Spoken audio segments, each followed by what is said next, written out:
ద్వాపరయుగంలో చెప్పినారు, కృషి గోరక్ష వాణిజ్యం వైశ్య కర్మ స్వభావతం అని చెప్పారు శ్రీకృష్ణ పరమాత్మ. ఆనాటి పుణ్యుని మన ఆదివైశ్యులకి కృషి, గోరక్షణ, వాణిజ్యం. కృషి అంటే తెలుసు కదమ్మా, ఏంటి కృషి అంటే? వ్యవసాయం, నాగళ్ళను పెట్టి ఎట్లను పెట్టి భూమిని దున్నించి పంటలు పండించడం, ఇదే కృషి. ఆ తర్వాత గోరక్షణ, గోవులను రక్షించడం, పెంచడం, పోషించడం, వాటి మేత వేయడం, ఇదంతా కూడా గోరక్షణ. తర్వాత వాణిజ్యం, వాణిజ్యం అంటే కరెక్ట్ అమ్మా, వ్యాపారం. వ్యాపారం అంటే వాణిజ్యం అంటే వ్యాపారం చేస్తారు. మళ్ళీ వ్యాపారం అంటే కొనడం, అమ్మడం. ఎలా కొనడం? ఏం కొనడం? ధాన్యాలు, వస్తువులు, ఇలాంటివన్నీ ఎలా కొనాలి? వ్యాపారం అంటే ఏంటి అసలు? అన్నీ ఇదే హిందూపురంలో మీకు పండాలంటే పండుతాయండి? పండవు కదా. అన్నీ ఒక దగ్గర పండవు. ఒక దగ్గర భూమి మీద ఒకటి పండితే, నీటిలో ఉప్పు పండితే, ఆ కొండ మీద ఉసిరికాయ పండితే కదా. ఒక్కొక్క దగ్గర వేడల దగ్గర, పప్పు ఒక దగ్గర, మిరపకాయల దగ్గర, మరి ఇంటి దగ్గర పండుతుంటాయి. అయితే ఈ ఆది వైశ్యులందరికీ, భక్తులందరికీ వినియోగించడం కోసం ఆ వ్యాపారస్తులు ఎక్కడెక్కడ పండేవన్నీ కూడా ఆయన తీసుకొని వచ్చి తనకు కొంత లాభాన్ని పెట్టుకొని మిగతాదంతా కూడా ఆది వైశ్యులకు విక్రయించేదాన్ని వ్యాపారం. ఇది ఒక సేవలాగా చేస్తారు. అందుకే చూడండి, ఈ రోజుకి కూడా మన ఆది వైశ్యులు వ్యాపార స్థలాలు, దుకాణాలు తెలుస్తూనే ఆ అమ్మవారికి అగరబత్తిని వెలిగించి ఆ మంత్రాలు చెప్పి ఆ అమ్మవారి వ్యాపార అనుగ్రహాన్ని కోరుకుంటారు.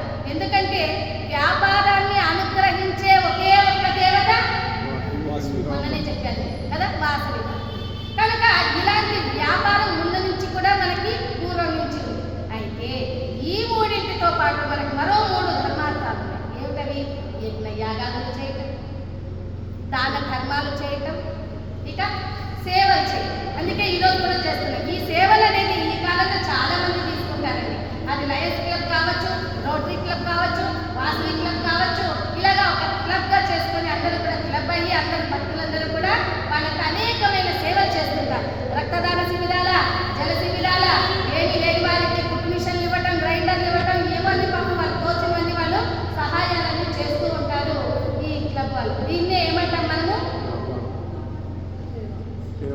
మనము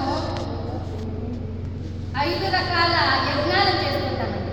ఏమిటా యజ్ఞాలు? ప్రతిరోజు చేస్తుంటారు. బ్రహ్మయజ్ఞం, ఋషి యజ్ఞం, దేవయజ్ఞం, పితృయజ్ఞం, నరయజ్ఞం. మరి బ్రహ్మయజ్ఞం అంటే ఏమిటి? బ్రహ్మయజ్ఞం అంటే ఉదయాన్నే మనం లేచి ధ్యానం చేయడం, తపస్సు చేయడం. మహర్షులు లేచిన ఆ కాలంలోనే 4 గంటలు 3 గంటల సమయంలోనే ఆ కాలంలోనే మనం లేచి ధ్యానాలు చేయడం, అదే మీరు బ్రహ్మయజ్ఞం చేస్తారు. తర్వాత దేవయజ్ఞం, దేవుల కంటే పూజలు, పునస్కారాలు, హోమాలు, వ్రతాలు ఇవన్నీ చేయడం దేవయజ్ఞం. అలాగే ఆ తర్వాత ఏం చెప్పానమ్మా? భూతయజ్ఞం కదమ్మా. భూతయజ్ఞం అంటే మనం చేసుకున్నటువంటి పదార్థం, గృహాల్లో ఎవరైతే పదార్థం చేసుకుంటారో అది మీరు చేసుకున్న ఆహార పదార్థం బయట కూడా తీసుకెళ్ళి కొంచెం పెట్టడం. ఏ కుక్కలో, ఏ పిల్లులో, ఏ జీవలో, ఏ కుందేలో తింటాయి కదా అని అలాగా చేసేదాన్ని భూతయజ్ఞం అంటారు. అదే పితృయజ్ఞం. మరి పితృయజ్ఞం అంటే పితృదేవతలకు చనిపోయిన వాళ్ళకి చేయడం మాత్రమే కాదండి. పితృదేవతలు అంటే చనిపోయిన వాళ్ళకి ఏదో ఫోటో మీద 10 రకాలు పెట్టేసి, అబ్బా మా తల్లి గారికి ఇన్ని రకాలు పెట్టారంటే పాప ఆయన ఏం చేస్తారు పెట్టారా? బతికున్నప్పుడు సరిగా చూడకుండా, వాళ్ళకి ఏం కావాలో చూడకుండా ఈ వృద్ధాశ్రమాలు, ఈ అనాథాశ్రమాల్లో వాళ్ళు వదిలేసి వాళ్ళు ఉన్నారా, తిన్నారా, లేదా, బతుకున్నారా అని చూసుకోకపోవటం నీకెందుకండి ఈ జన్మ? నిజం చెప్పాలంటే ఒక ఇంట్లో యజమాని ఎవరైనా చనిపోతే, పెద్దవాళ్ళు ఎవరైనా చనిపోయినాక ఆ 11 రోజులు సూతకం, 16 రోజుల సూతకం పాటిస్తారే, ఆ 16 రోజులే కాదండి, వాళ్ళ ఇంట్లో పెద్దవాళ్ళని చూసుకోకుండా ఏ అనాథ వృద్ధాశ్రమాల్లోనూ వాళ్ళని పెట్టేసి వాళ్ళు చనిపోయినాక 16 రోజులు పాటించడమే కాదు, వాళ్ళని ఎప్పుడైతే వృద్ధాశ్రమాల్లో వాళ్ళని వదిలేస్తారో, అనాథాశ్రమాల్లో వాళ్ళని వదిలేస్తారో వాళ్ళకి అప్పటి నుంచి సూతకం ఉన్నట్టే, ఎప్పటి వరకు వాళ్ళు చనిపోయే వరకు. కనుక బతికున్నాళ్ళు కూడా ఆ కొడుక్కి సూతకం ఉన్నట్టే నిజం చెప్పాలని. కనుక 16 రోజులే కాదు. అందుకనే ఎప్పుడు కూడా పెద్దవాళ్ళను వాళ్ళు ఉన్నంత వరకు కూడా వాళ్ళకి సేవలు చేయాలి, వాళ్ళకి ఏం కావాలో అందించాలి. ఇది మళ్ళీ కొండకు తీసుకెళ్ళి కట్టెలు తీసుకురా పెద్ద పెద్ద పనులు ఏం చెప్పారు? ఏదో మంచి నీళ్ళు ఇవ్వమను, ఏదో కాస్త ఆహారం అందించమను, ఇవే కదా చేస్తారు.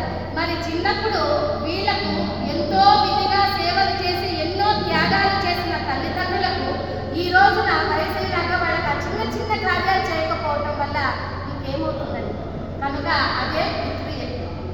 ఇంట్లో కూడా పిల్లలకు కూడా అలవాటు చేయాలి. అమ్మ ఇదిగో ఈ గ్లాస్ తీసుకెళ్ళి నాన్నమ్మకి ఇచ్చినా, ఏమో ఈ పాలు తీసుకెళ్ళి అమ్మమ్మకి ఇచ్చినా, ఈ పూలు తీసుకురా ఒక తాతయ్యకి ఇచ్చినా పూజ చేయి. ఇలాగ చిన్న చిన్న పిల్లలకు కూడా మనము నేర్పిస్తూ ఉండాలి. ఎందుకంటే పిల్లల్ని పెంచడం కూడా ఒక కళ. 5 సంవత్సరముల వరకు పిల్లలను మహారాజు దేవతల్లాగా చూసుకోవాలన్నమాట. ఆ మహారాజులాగా చూసుకోవాలి. ఆ తర్వాత 8 సంవత్సరాల వరకు కూడా వాళ్ళకి ఏ పనులు చెప్పకూడదు, ఎంతో ప్రేమగా వాళ్ళని చూసుకుంటూ ఉండాలి. ఆ తర్వాత 12 సంవత్సరాల వరకు వాళ్ళకి ఒక చిన్న సేవకునిలాగా చూడాలి. నేను చెప్పాను మీరు చిన్న చిన్న పనులు చేయమని, అలాంటి పనులన్నీ చెప్పించాలి. ఆ తర్వాత 16 సంవత్సరముల వరకు వాళ్ళను ఒక ఫ్రెండ్గా చూడాలి, ఒక స్నేహితుల్లాగా చూడాలి. కొడుకైనా కూతురైన పిల్లల్ని స్నేహితుల్లాగా చూడాలి. ఇక 16 సంవత్సరాలు దాటి పెళ్ళయింది అనుకోండి, అంటే నేను చెప్తే మీకు ఇప్పుడు కోపం వస్తుందేమో కదా. పెళ్ళయిన తర్వాత కొడుకునైనా సరే కూతుర్నైనా సరే ఎలా చూడాలి? బంధువులలాగా చూడాలి. అవును, అందరి మొహాలు మారిపోయినాయి, ఇంకే ఉంది మారిపోయినాయి. నా మీద కోపం వచ్చేసింది.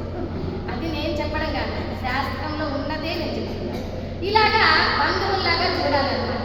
ఆ సారికి మనం వెళ్ళడము, వాళ్ళకి ఏదో రచ్చబెట్టి రావడం, కూతురు హాయిగా బ్రహ్మాండంగా కాపురం చేసుకుంటూ ఉంటుంది. వారానికి ఒకసారి నువ్వు ఎందుకు చేసావు, ఇది ఎంతగా చేయాలి కదా, నువ్వు ఎందుకు చేసావు అని వాళ్ళకి పెట్టి రావద్దు గొడవలు. కనుక బంధువుల్లాగా